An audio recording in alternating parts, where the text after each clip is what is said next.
Mami Lisa, kay Tito, tsaka kay Papa. Naging teacher nyo, naging teacher. Teacher ko din yun eh. Sino? Yung matanda na na payat. Yan nila, kalimutan. Grade 1? Kalimutan ko. Baka si Mrs. Santos. Naging nagkaklase. Naging teacher nila, 3. Teacher ko si si Ma'am Mendoza. Grade. What? Section 1 ka.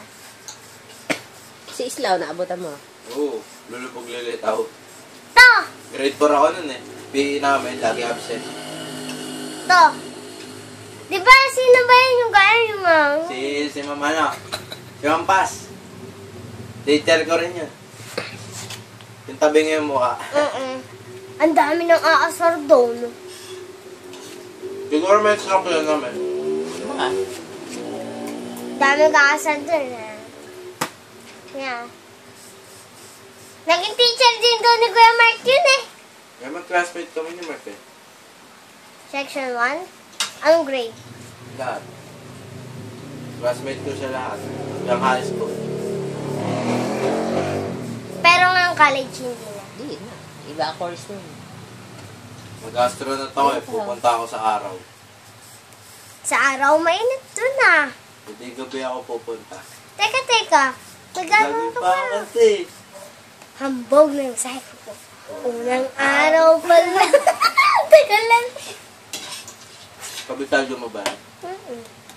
Pero yung rap, konti lang. Sige nga, harap ka nga.